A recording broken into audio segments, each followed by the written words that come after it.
आज हम बोर्ड से रिलेटेड इंपॉर्टेंट क्वेश्चन आंसर देखेंगे। क्लास 12 हिस्ट्री का चैप्टर 4। चैप्टर का नाम है आपका थिंकर्स, बिलीव्स एंड बिल्डिंग। ठीक है ना। आज पूरा डिटेल में इसके बारे में 2 नंबर के क्वेश्चन कैसे आएंगे, 4 नंबर के कैसे आएंगे, 6 और 8 नंबर के क्वेश्चन आएंगे। कुछ इंपॉर्टेंट क्वेश्चन का हम लोग डिस्कशन करेंगे ताकि आपका चैप्टर भी धीरे धीरे रिवाइज हो और कुछ आइडियाज भी लग जाए कैसे लिखा जाए। चलिए, पहला क्वेश्चन है 2 नंबर का। Why are Buddhist stupas said to be stories in stone? Explain। है ना, जो बुद्धिस्ट का स्तूपा था वो स्टोरी इन स्टोन जैसे लिखा हुआ है, क्यों था इसको एक्सप्लेन करिए कुछ। अच्छा, स्तूप और विहार बुद्ध काल में 2 चीजें बड़ी फेमस थी। पहला, बुद्ध काल में पहला आप देखेंगे स्तूपास। ठीक है ना, पहला हम क्या देखेंगे? स्तूप। हिंदी में इसको स्तूप कहेंगे, है ना। और एक क्या था? विहार। एक क्या था? तो स्तूपास क्या होता था? बुद्धिस्टों का पूजा स्थल। यहाँ पे लोग जाकर आराधना, प्रार्थना वगैरह बुद्ध का या फिर ध्यान आसन वगैरह किया करते थे। और विहार क्या था? विहार रुकने के लिए। यहाँ पे जैसे मान लो घूमने गए और कहीं किसी क्षेत्र में जो राजा महाराजा हुआ करते थे, जो बुद्ध धर्म का पालन किया करते थे, वो बुद्धिस्टों के लिए विहार का निर्माण कर दिया करते थे। उनके रुकने के लिए, उनके रहने के लिए छोटा छोटा विहार होता था। इसीलिए आप बनारस वगैरह में, आप कुशीनगर चले जाइए, आपको कई सारे विहार चले जाइए, कई सारे आपको स्तूप और विहार आपको देखने को मिलेंगे। सबसे जो पहले बिहार का ये जो बिहार है ना, ये बिहार में बनना शुरू हुआ, अशोक ने बनवाना शुरू किया। बिहार का मतलब उस समय को क्या कहते थे हम? पाटलिपुत्र। वहां की राजधानी थी मगध साम्राज्य की। तो इसी बिहार शब्द से ये बिहार, याद रखिए, बिहार राज्य है, बिहार वहां के रहने का जगह है, ब और व का अंतर है। तो सबसे पहले अशोक ने बिहार बहुत बड़ी मात्रा में बनवाना शुरू किया, इसीलिए इसको बिहार कहा जाने लगा। समझ में आ गया आपको? इसी को एक्सप्लेन करना है। Each Buddhist stupa has a history of its own. The sculpture in the stupa depicted different stories which were taken from different texts. At the time, art historians have identified that the sculpture at Sachi बहुत ही महत्वपूर्ण स्तूप है, याद रखिएगा। Sachi was a scene from the Vaisantara Jataka. Often historians try to understand the meaning of sculpture by comparing with textual evidences. देखो, स्तूप जो हुआ करता था ना, हर स्तूप पे उस समय के राजा के बारे में या कुछ न कुछ कहानियां लिखी रहती थी। प्राकृत भाषा में, उनकी अपनी भाषा में चीजें लिखी रहती थी। जैसे कि सांची का जो स्तूप है, उनमें जो है उसका जिक्र हमको वैसंत जतक में मिला हुआ है। तो ये सारी चीजें हमको देखने को मिलेंगे। मतलब हर एक स्तूप का अपना अलग महत्व था। अब राजा बताओ, स्तूप पे क्या लिखा रहेगा? बुद्ध का घटना चक्र होगा, है ना।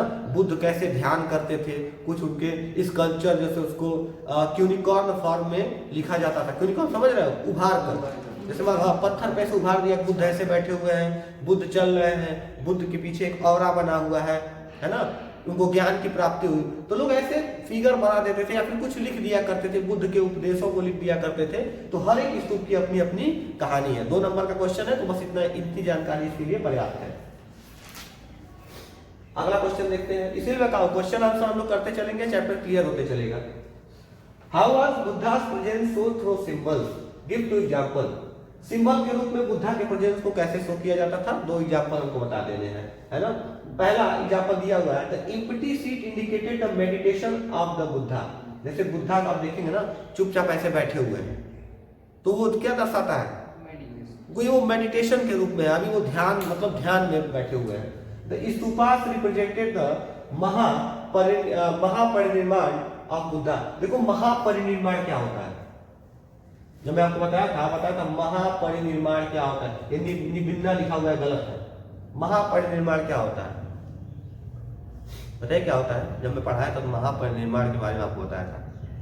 जैसे हम तुम मरेंगे ना, तुम्हारे मर गया। अब बुद्ध जैसे लोग जब मरते हैं तो महापरिनिर्वाण को प्राप्त हुए। समझ में आ रहा है? तो ये सारी चीजें हैं जो स्तूपास वगैरह है कि बुद्ध के परिनिर्वाण को। यहाँ पे स्पेलिंग आपको कुछ गलत मिलेगी तो उसको आप सुधार लीजिएगा। Mention the internal functioning of Buddhist sanghas. एक काम और करिएगा, जिसको कोई दिक्कत होगी तो एक बार घर जाके पिछले जो 2 चैप्टर पढ़ा है उसका रिवीजन हो गया है, अगर रिवीजन हो गया है, नहीं हुआ तो एक बार और आप लोग यूट्यूब पे क्वेश्चन आंसर इसका जैसे एक्सप्लेन किया है एक बार और आप लोग देख लीजिएगा, ठीक है ना। और इसको जाके तो कंफर्म देखिएगा। Mention the internal functioning of Buddhist संघ। बुद्धों का जो संघ हुआ करता था, क्या क्या काम था उसका, कैसे फंक्शन करता था, तो याद रखिए द इंटरनल फंक्शनिंग ऑफ। देखो अब ये बुद्ध के बाद की जानकारी है। बुद्ध ने संघ बनाए थे, बुद्ध के जो अनुयायी थे, जो उनके फॉलोअर थे, जो डिवोटीज थे, वो क्या करते थे, धम्म का प्रचार करते थे अशोक के टाइम से, है ना। बुद्ध की बातों को फैलाते थे एक जगह से दूसरी जगह, जो उनके शिष्य हुआ करते थे। तो क्या उनका काम था, जय लेकर आइए, कि उनका काम क्या था, the internal functioning of Buddhist, है ना। Sangha was based on the tradition of ganas and sanghas, है ना। Within the sangha there were equal status given to all of them because they shed their earlier social identities on the becoming bhikshus and bhikshunis. Women were included later in the संघ। देखो जो बुद्ध का संघ हुआ करता था उसको गण और संघ में बांट दिया गया था, और सभी लोगों को, चाहे वो किसी जाति हो, किसी धर्म के हो, सबको इक्वल स्टेटस दिया जाता था उनके संघ में जितने लोग होते थे। क्यों? क्योंकि उन लोगों ने अपनी पूरी की पूरी सोशल आइडेंटिटीज को त्याग दिया था, और क्या बन गए थे, या तो भिक्षु बने थे, और जो महिलाएं थी वो भिक्षुणी बन गई थी। तो बाद में जैसे कि जो संघ में महिलाओं को बाद में शामिल किया गया। हालांकि बुद्ध के साथ आम्रपाली जैसी कुछ महिलाओं का जिक्र आता है कि आम्रपाली को भी उन्होंने समर्थन दिया भिक्षुणी बनने के लिए, अब बुक में आप में लिखा हुआ है। द भिक्षुस इन द संघ had to observe certain rules such as to abide their duties such as to abol to receive a food once a day from ordinary people. Consensus was arrived on all issues through discussion. All discussion were taken with the majority opinion by a vote on the subject. जो ये group हुआ करता था उनका काम क्या था? काम ये था, पहले सबके हाथ में एक कटोरा हुआ करता था, एक बॉल हुआ करता था, इसमें ये लोग घूम घूम कर भिक्षा मांगते थे जिससे इनको फूड कलेक्ट हो जाता था। और कोई भी मैटर होता था ना तो ये लोग आपस में डिसीजन बातचीत करके ले लिया करते थे, ऐसा ही नहीं कोई एक ही डिसीजन ले लेता था। तो साधु संत की टोली ऐसी होती है। चलिए, name the two type of sources through which we come to know about Buddha and his teaching. दो सोर्सेज बताइए, ये दिल्ली 2008 में पूछा गया प्रश्न है। दो हमको ऐसे सोर्स बताने हैं जिसके लिए हम बुद्ध को और उनके टीचिंग्स को जान पाते हैं। तो कैसा? पहली बात तो आपको पता है कि कई सारी किताबें लिखी गई थी, आप वो सोर्स बता दोगे। जैसे यहाँ पे एग्जांपल में देखो, त्रिपिटक है ना, और थ्री बास्केट और जटाका स्टोरी है ना। इसको त्रिपिटक में भी बुद्ध के संदेश लिखे गए हैं, है ना। उसके बाद various pillar inscription and rock edict, कई सारे राजा महाराजा पिलर्स वाला पिलर एडिक्ट पढ़े ना, है ना। पिलर एडिक्ट बनने लगा, उसमें बुद्ध के धम्म के बारे में लिखा गया। अशोक ने सबसे पहले शुरुआत की थी। तो ये दोनों चीजें आप एग्जाम्पल में डाल सकते हैं कि यहाँ से हमको बुद्ध की और उनके टीचिंग्स की, बुद्ध क्या बताना चाहते थे, क्या संदेश देना चाहते थे, उसकी जानकारी हमें मिलती है। अब हम आ जाते हैं कुछ ऐसे इंपॉर्टेंट क्वेश्चन जो 4 मार्क्स के आ सकते हैं, है ना, 4 नंबर के आ सकते हैं, याद रखिएगा। How was the fate of Amaravati stupa different from Sanchi stupa? किस तरह अमरावती का स्तूप सांची की स्तूप से अलग है? इस क्वेश्चन को आप एक बार और आप लोग पढ़िए इस क्वेश्चन को, क्या समझ पा रहे हैं आप लोग, बताइए जल्दी। या फिर ये क्वेश्चन घुमा के भी पूछ सकता है, या फिर घुमा के पूछ देगा कि क्यों सांची का स्तूप आज तक है लेकिन अमरावती का स्तूप सर्वाइव नहीं कर पाया। तो आपको क्रिटिकली एग्जामाइन करना है। तो सबसे पहले आप सांची अमरावती के बारे में 2 पॉइंट लिख दीजिएगा, फिर ये आपका पहला पॉइंट क्लियर हो जाएगा, 1 पॉइंट बन गया। अब इस 1 पॉइंट के बाद 3 पॉइंट आप लिख देंगे, तो कारण लिख देंगे क्यों अलग है, समझ में आ रहा है। और फिर आपने कारण ऐसा क्यों लिखा, इसको आप थोड़ा सा एक्सप्लेन कर दीजिए। 5 पॉइंट आपका तैयार हो गया। तो अगर 4 नंबर का क्वेश्चन पूछे तो कोशिश करिए हम 5 पॉइंट लिखें, नहीं तो 4 पॉइंट भी लिख सकते हैं, कोई दिक्कत नहीं। कि कोशिश क्या होनी चाहिए, 5 पॉइंट लिखे, 3 लिखोगे नंबर घट जाएगा। The stupa at Amaravati was one of the largest and most significant among the Buddhist stupas. The stupa at Sanchi survived while Amaravati did not, there are जो अमरावती का स्तूप था, सबसे बड़ा स्तूप था, सबसे लार्जेस्ट स्तूप था, लेकिन सांची के स्तूप के आगे वो सरवाइव नहीं कर पाए। इसके कई कारण हैं, जिनमें से कुछ कारण आपके नीचे लिखे हुए हैं। पहला, it is said that stupa at Amaravati was discovered sometime earlier than that one at Sanchi. पहला कारण दे दो, ये सांची से ज्यादा पुराना है, बहुत पहले बना हुआ था, ये तो ये कारण हो गया। दूसरा, perhaps शायद, perhaps means शायद, the scholar was not aware of the significance of preserving the archaeological remains at the site where they are originally found। हो सकता है जो स्कॉलर उस समय पढ़ रहे थे वो उस आर्कियोलॉजिकल साइट्स को समझ न पाए हो जहां अमरावती का स्तूप था, उसको उनको समझने में दिक्कत हुई हो।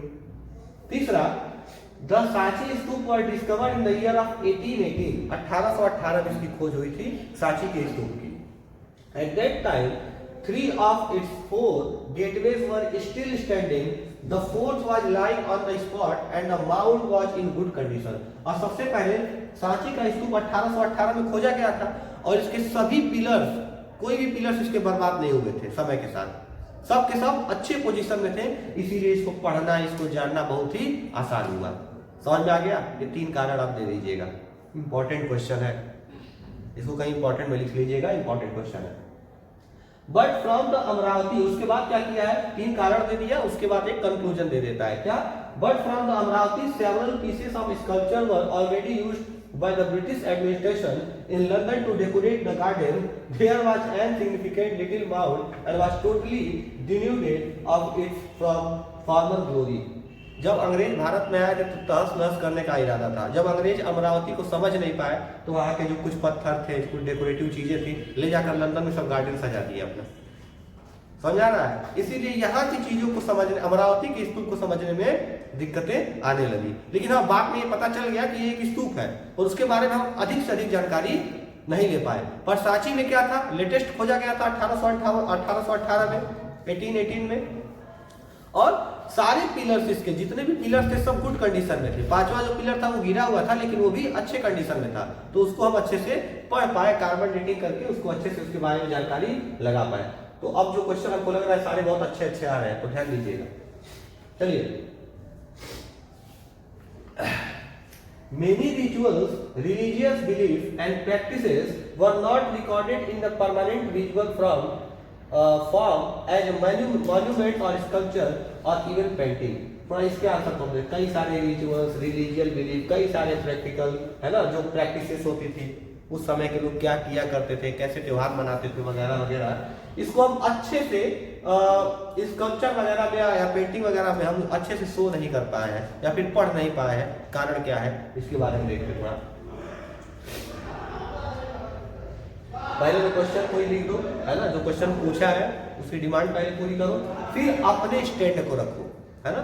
अपना स्टैंड क्या है, कारण क्या था, this can be understood through following. कैसे, देखो अच्छे से, तो जैसे मान लो कोई चीज लिखा हुआ था पहले के समय में, वो अच्छी कंडीशन में था नहीं, लेकिन फिर भी उसको हम कैसे पढ़ पाए, तो अपने कुछ, जैसे there are many communities and people who may not have known to keep record from their ritual, religious belief and practices. हो सकता है उस समय कुछ लोग ऐसे रहे हो जो क्या किए हो, बाकी सारी बातों को पढ़ने में उनको दिक्कतें आ रही हो, तो तभी शायद जो है वो ना समझ पा रहे हो, ठीक है। 2 पॉइंट बता रहे। दूसरा पॉइंट क्या है, however they may have vibrant tradition of religious activities and they are all philosophical ideas। हो सकता है जो पहले के मॉन्यूमेंट को, पेंटिंग्स वगैरह को पढ़ता हो, उनके कुछ अपने आइडिया रहे हो, उनके कुछ अपने बिलीफ रहे हो, उनके कुछ, मतलब हो सकता है वो पढ़ ही ना पाए हो। जैसे कि उस समय की पेंटिंग क्या कहना चाहती थी, शायद आज के स्कॉलर समझने में उनको दिक्कत हुई हो। तीसरा पॉइंट भी आपका उसी आधार पे है, generally people want to record those things which are clearly visible. उस समय वो लोग उस चीज का रिकॉर्ड रखना चाहते थे जो साफ साफ है ना, जिसमें किसी भी तरह की कोई समस्या नहीं है। They do not feel urgency to record their daily practices about the religion। अब उनको हो सकता है कोई बहुत ही ज्यादा जल्दीबाजी भी ना हो कि पुराने समय में बुद्ध के काल में क्या हो रहा था, क्या डेली लाइफ के बारे में ज्यादा इंटरेस्टेड ना हो, है ना। तो कई सारे रीजन इसको लेके आते हैं जिसके बारे में डिस्कशन हम एग्जाम में छोटे तौर पे कर देते हैं। अब देखिए, अब पूछ देगा कि बुद्धा की टीचिंग को बताओ, बुद्धा क्या चाहते थे, क्या बुद्धा का फिलॉसफी था, बुद्ध की फिलॉसफी क्या थी, बुद्ध लोगों को किस चीज का ज्ञान देते थे। एक ही क्वेश्चन को कई तरह से घुमा के पूछ सकता है। तो नॉर्मली हम सीधे सीधे इसके निचोड़ पे आ जाते हैं, है ना, सीधे इसके निचोड़ पे आ जाते हैं, बुद्ध कहना क्या चाहते हैं। ध्यान से पढ़ना इसको। बुद्ध की फिलॉसफी सबके बस में बात नहीं है समझना। बुद्ध के बारे में मैं बेटा एक बात बता दूं कि जो बुद्ध थे, बुद्ध ने दुनिया का सबसे ज्यादा साइंटिफिक आंसर दिया था। आज आप जान लीजिए बुद्ध धर्म आगे क्यों बढ़ा। पहली बार बुद्ध ढकोसलों को नहीं मानते थे, ऊंच नीच का भेदभाव नहीं समझते थे, बल्कि एक बहुत बड़े परिवार से थे। और जो इंसान बुद्ध के फिलॉसफी को समझ जाएगा उसका जीवन सुधर जाएगा। बुद्ध किसी भी चीज को ना, जैसे मान लो कोई लोअर कास्ट का है तो बुद्ध के नजर में वो ईश्वर का एक अंश है, वो कोई जाति नहीं है, कोई मानव नहीं, कुछ भी हो। बुद्ध को सबसे प्रेम था, जिसमें भी जीव था बुद्ध को उसमें प्रेम था, चाहे वो प्रकृति हो, चाहे वो मानव हो, चाहे वो जानवर हो। तो बुद्ध की कुछ फिलॉसफीज है, कुछ टीचिंग्स है, जैसे दुनिया दुखों से भरा हुआ है, हर दुख का कारण है और दुखों का समाधान किया जा सकता है। ये तीन चीज याद रखना। बुद्ध का सबसे बड़ा जो माना जाता है कि क्या पूरी दुनिया किससे भरी हुई है, दुखों से, और हर एक दुख का एक कारण है, और अपने कर्मों से हर दुख का निवारण किया जा सकता है। तो बुद्ध ने ना बहुत ही साइंटिफिक थ्योरी दिया है जो आज भी लोग मानते हैं। आज भी देखिए बुद्ध संघ में बहुत अच्छे अच्छे, जैसे ये नहीं होता है कि यहाँ वो काट दो, फला माता को ये बलि दे दो, है ना, ये सारी चीजें ढकोसलों से बहुत दूर थे बुद्ध। तो कुछ टीचिंग के बारे में जानते हैं। The world is transient and constantly changing. It is also soulless and there is nothing permanent or eternal in it.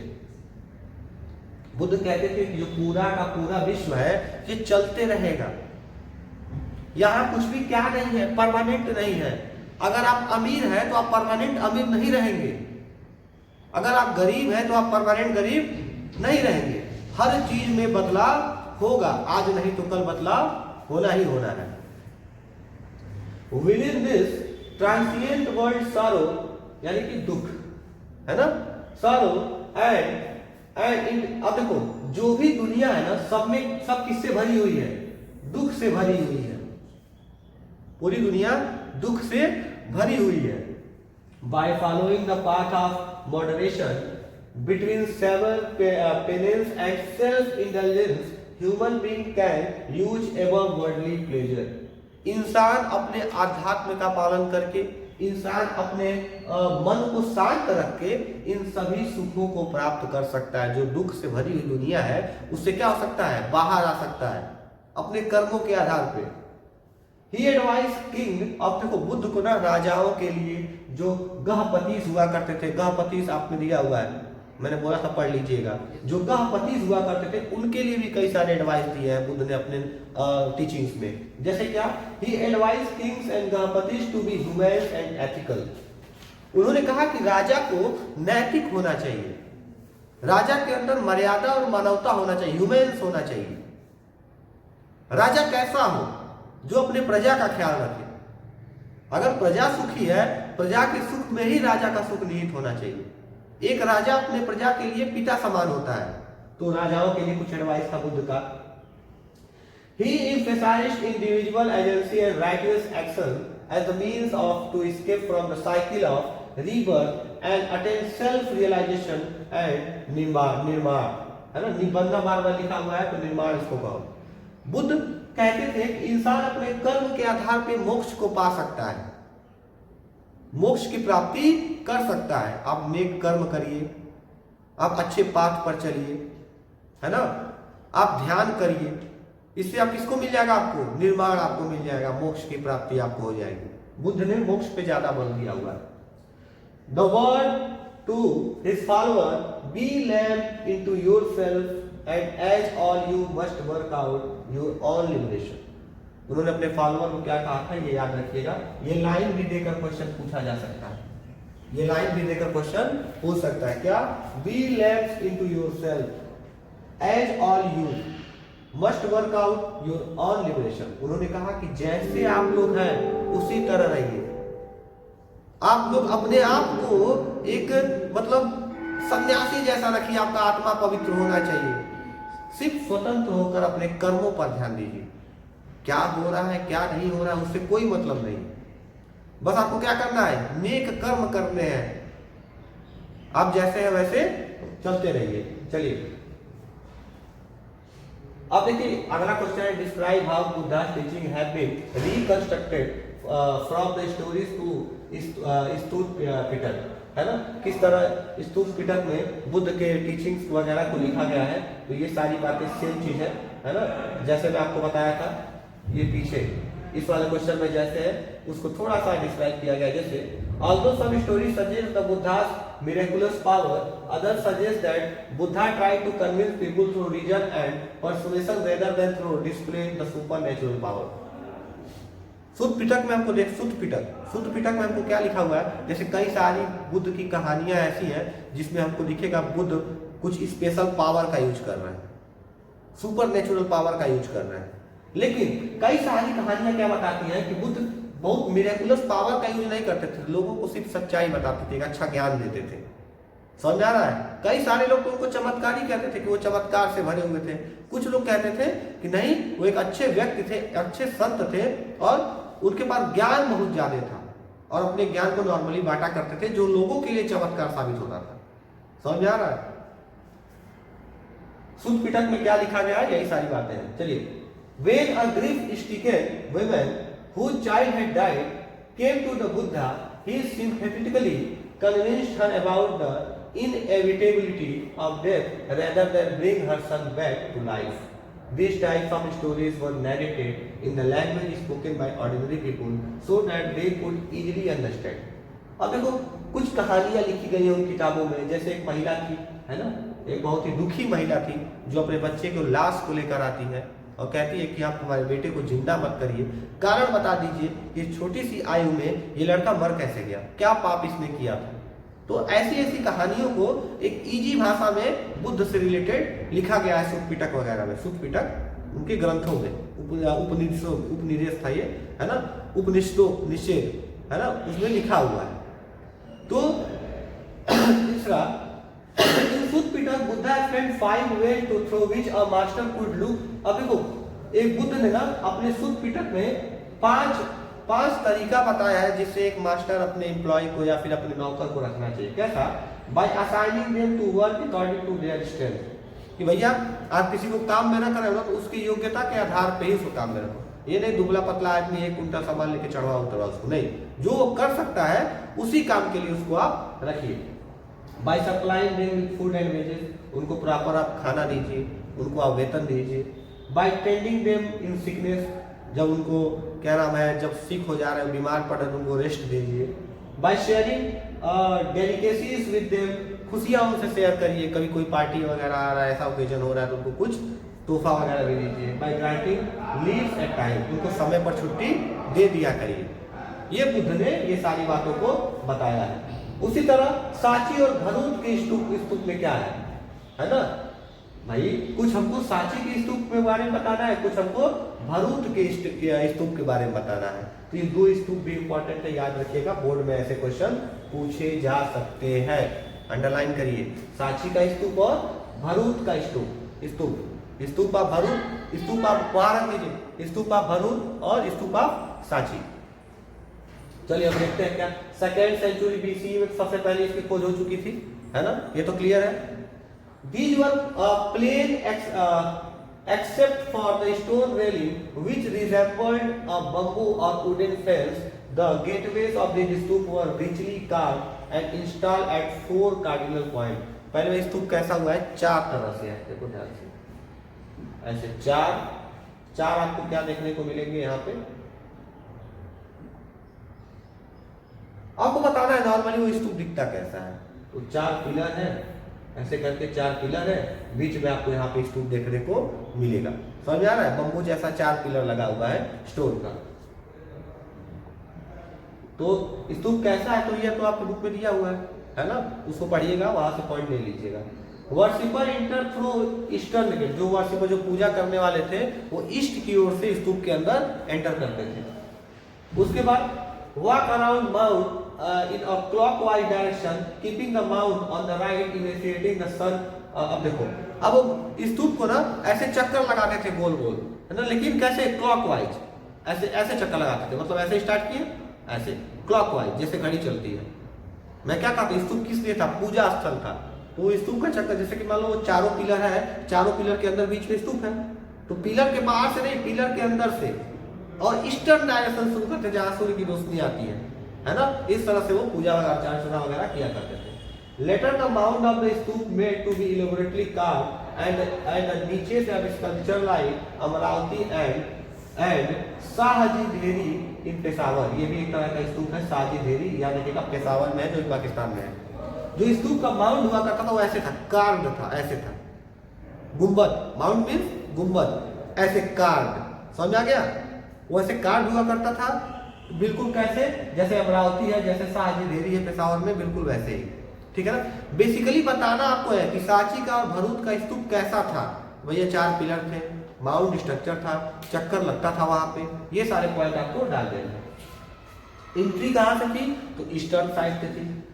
And elevation of the great stupa of Sanchi provide a vertical perspective. और कई सारी हमको जानकारियां इन स्तूपों से भी मिलती हैं, जैसे सांची की स्तूप से हमें कई सारे वर्टिकल पर्सपेक्टिव वगैरह जानकारी मिल जाती है। अब हम देखते हैं थोड़ा 8 नंबर के क्वेश्चन। बाकी सारी चीज सेम है ना। सांची का स्तूप कब बना? इधर बना। इंडिया में कब इसका खोज हुआ? 1888 में हुआ, है ना। तो सांची की स्तूप के बारे में थोड़ी सी जानकारी इसको दी गई इस क्वेश्चन में, लेकिन डिटेल में दी गई है, डिटेल में इसकी जानकारी है। डिटेल की जानकारी आप बुक से पढ़ेंगे तभी समझ में आएगा। मैं कुछ इंपॉर्टेंट वगैरह बता दे रहा हूँ। इसके कुछ बेसिक फीचर्स है। बेसिक फीचर का मतलब जैसे गेटवे की जानकारी दे दो, है ना, गेटवे की जानकारी दो। वैसंकार जटाक से हमको इसकी जानकारी मिली है कि ये बना हुआ है ना। यहाँ पे बुद्ध का क्या है, यहाँ पर दिखाया गया है किस तरह बुद्ध का इम्पटी सीट क्या दिखाता था कि बुद्ध किसमें है? महापरिनिर्वाण में है ना। तो ये सारी बातें हैं। There are other images in Sanchi स्तूp depiction of animal like elephant, horse, monkeys and cattle were found there. Sanchi की स्तूप में हमें कुछ जानवरों की भी जानकारी मिली है, जैसे हाथी, घोड़ा, है ना, बंदर, कुछ कैटल्स वगैरह हमें स्तूप में देखने को मिले हैं। Animal were used as a symbol of human attribute. Example, elephant were depicted the. अब देखो हर एक एनिमल का एक महत्व था। जैसे एग्जांपल, हाथी किसको दर्शाता था? स्ट्रेंथ को दर्शाता था। घोड़ा किसको दर्शा रहा है? रफ्तार को दर्शा रहा है। समझ में आ रहा है? तो ये सारी बातें हैं, कुछ पॉइंट वगैरह है, आप लोग इसको देख लीजिएगा। How did Suttapitaka reconstruct the philosophy of Buddhism mention about Buddhist Tripitaka. ये त्रिपिटक नहीं का त्रिपिटक है। इसमें पूछ रहा है क्या कि सुतपिटक किस तरह से बुद्ध की फिलॉसफी को दर्शाता है। उसके बाद त्रिपिटक के बारे में कुछ बताइए। तो 2-4 लाइन त्रिपिटक, जैसे मान लो बुद्ध के मरने के बाद जो उनके फॉलोअर्स थे उन लोगों ने क्या किया? बुद्ध के संदेशों को, जो भी बुद्ध के संदेश थे उसको संग्रह कर लिया गया उपनिषद के रूप में, और उसको नाम दिया गया क्या? त्रिपिटक या सुतपिटक। समझ में आ गया? ठीक है ना। और वही त्रिपिटक और सुतपिटक क्या है? जो बुद्ध की टीचिंग्स है वो एक्सप्लेन कर रही है कि राजा कैसा होना चाहिए, मानव सेवा क्या होता है, धर्म क्या होता है, माता के पिता के बेटे का, पुत्र का माँ के प्रति क्या दायित्व है, बेटे का पिता के प्रति या माँ के परिवार के प्रति, समाज के प्रति क्या दायित्व है। इन्हीं सभी बातों को, उनके टीचिंग्स को, बुद्ध की कुछ कहानियां को, उनके कुछ सुपर पावर को, कई सारी कहानियां, जैसे पीछे एक महिला का बेटा मरा था, ये भी बताया हूँ आपको। इन सभी चीजों को अच्छे से लिखा गया है, वही सारी चीजें आपको बता देनी है। Tripitaka literally means 3 baskets hold different types of text. The Vinay Pitaka included rules and regulations for those who join the संघ। अब जैसे मान लीजिए एक विनय पिटक है, एक उपनिषद विनय पिटक है, तो विनय पिटक किसके लिए लिखा गया था कि भैया जो संघ में आ रहा है, जो सन्यासी बन रहा है, उनके लिए क्या रूल और रेगुलेशन है। समझ आ रहा है? सुत पिटक इंक्लूड टीचिंग ऑफ बुद्धा। सुत पिटक में क्या लिखा हुआ है कि बुद्ध का क्या क्या टीचिंग थे, क्या क्या दर्शन थे बुद्ध के। उसके बाद अभिधम्म पिटक, अभिधम्म पिटक। अब देखो त्रिपिटक में 3 आ गए, कौन कौन से? विनय पिटक, सुत पिटक, अभिधम्म पिटक। तो विनय पिटक क्या बताता था कि भैया जो बौद्ध धर्म को ज्वाइन कर रहा है, सन्यासी बौद्ध धर्म का आम आदमी नहीं, मतलब जो सन्यासी बेसिकली बन रहा है उसके लिए क्या रूल रेगुलेशन है। शुद्ध पिटक में बुद्ध के क्या लेसन्स हैं, लोगों को बताओ बुद्ध कैसे क्या बताते थे। अभिधम्म पिटक में क्या था, philosophical matter each Pitaka comprise a number of text, है ना। इसमें फिलोसॉफिकल मैटर था, दार्शनिक चीजें थी, दर्शन था, फिलोसफी दी गई थी बुद्ध की, बुद्ध किस विषय में क्या सोचते थे। अभिधम्म में लोगों के लिए संदेश क्या थे, लोगों का जीवन अच्छा कैसे होता था। और याद रहे ये 3 पिटक तो है, त्रिपिटक तो है, इसको त्रिपिटक कहते हैं। 3 पिटक है, शुद्ध पिटक, विनय पिटक और अभिधम्म पिटक। और हर एक पिटक के कई सब पार्ट है, उपनिषद है, कई सारे क्या है, सब पार्ट है, कई सारे। वो सारी चीजें पूरी दुनिया देखिए दुखों से भरी हुई है।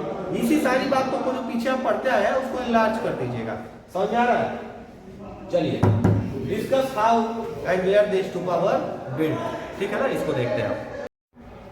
चलिए तो ये क्वेश्चन कैसे करेंगे, है ना, कि discuss how and why stupas were built, क्यों और कैसे स्तूपास वगैरह बना। तो क्यों बना, देखो कई सारे राजा महाराजा बुद्ध धर्म को स्वीकार कर लिए थे, तो उन्होंने बुद्ध धर्म को समर्थन दिया। ये सारी बातें आप लिखेंगे। सातवाहन काल में भी अशोक का जिक्र आप कर देंगे, है ना, ये सारी बातें लिखेंगे। The stupas were built with the donation, कई लोग क्या किए, स्तूप बनने के लिए डोनेशन दिए, है ना। The king such as Satavahanas, wealthy person, guild, merchant, artisan, monk, common man, सभी लोगों ने सातवाहन के राज्य में आप देखिए चाहे कॉमन मैन वगैरह हो, सब लोगों ने डोनेशन दिया था। The inscription also mention the name of 100 of the donors, सभी स्तूप पे जितने भी डोनर्स थे सबके नाम लिखे गए थे स्तूप वगैरह पे। For instance one of the gateway at Sanchi was built with the money donated by guild of ivory workers, कई सारे आइवरी वर्कर्स थे, उन लोगों ने भी सांची के स्तूप को बनने में क्या किया था, पैसा वगैरह दिया था। तो इसी तरह the stupa was regarded as sacred place of, stupa क्या होता है, बुद्ध का सेक्रेड प्लेस, पूजा स्थल होता है वो। अब बुद्ध के बॉडी के कुछ पार्ट हर स्तूप में रखा गया है, कहीं बुद्ध के नाखून है वगैरह, कहीं बुद्ध की उंगली है, कहीं सर है, उनके पार्ट्स वगैरह ऐसा कहा जाता है। मतलब ऐसा नहीं है कि काट कर जैसे उनकी अस्थियों को लाकर रखा गया। समझ में आ रहा है आपको?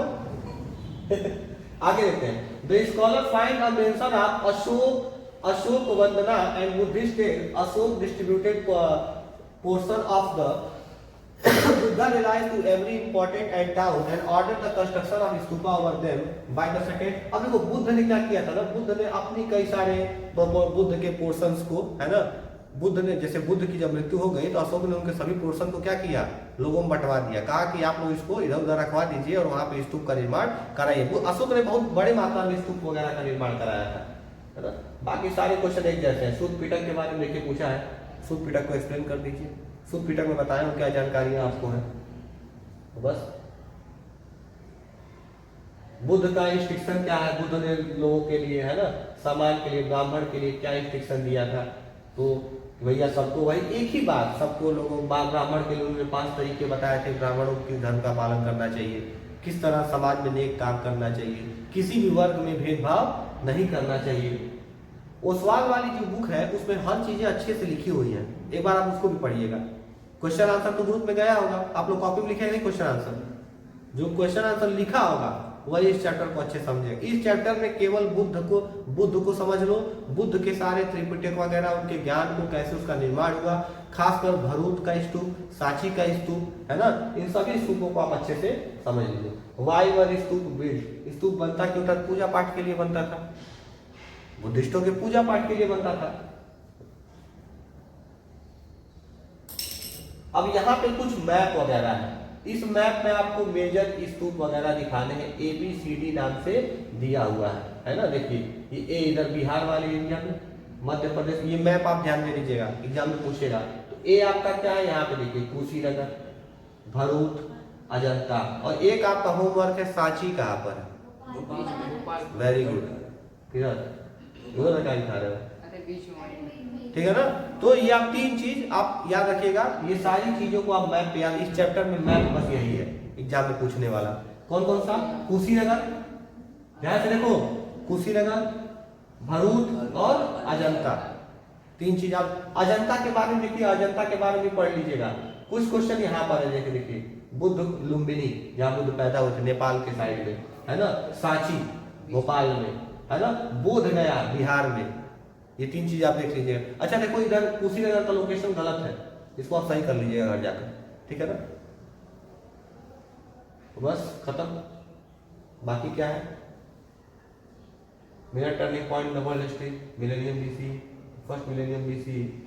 अच्छा कुछ थिंकर्स वगैरह आए हमारे, जैसे कि कुछ थिंकर्स के बारे में, जैसे कि चाइना से आया था वो जियांग ह्वेनसांग, यहाँ पे लिखा हुआ है ना, वो जोंग जी, या सुकरात, प्लेटो, अरिस्टोटल, इन लोगों के बारे में लिख लीजिएगा कि लोग राज्य के बारे में क्या सोचते थे। कुछ थिंकर्स के बारे में, जैसे आपको ह्वेनसांग नाम याद रखना है, एरिस्टोटल नाम याद रखना है। एरिस्टोटल शायद आपके सिलेबस में ना हो, या प्लेटो वगैरह है, प्लेटो अरिस्टोटल है सिलेबस में आपके, ह्वेनसांग तो होगा, या जोंग जी तो होगा, चाइना का जो था। अरिस्टोटल नहीं होगा मेरे ख्याल से।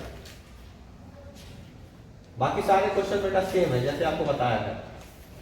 महावीर के बारे में पढ़ लीजिएगा, महावीर होगा ना, महावीर है, महावीर के बारे में पढ़ लीजिएगा, महावीर का क्या दर्शन था, गांधी जी क्या सोचते थे, जैन धर्म के बारे में। बुद्ध धर्म आपने पढ़ लिया, अब जैन धर्म के बारे में, महावीर के बारे में, महावीर के समय में कौन कौन सी किताबें लिखी गई थी, सारी आपके बुक में है। इससे क्वेश्चन कुछ कम ही आएगा, लेकिन इंपॉर्टेंट ये भी है। तो बस ये बाकी आपका तो वो आ गया। तो उसमें महावीर के बारे में पढ़ना है, महावीर कौन से तीर्थंकर थे, है ना, चौथे नंबर के, उनका ज्ञान क्या था और किताबें क्या लिखी गई थी। इतना चीजें आप घर जाके किसी कीमत पे कंप्लीट कर लेंगे, 2 दिन का मौका है। अब हम लोग अगली क्लास में पार्ट बी हिस्ट्री का स्टार्ट कर देंगे, ठीक है ना।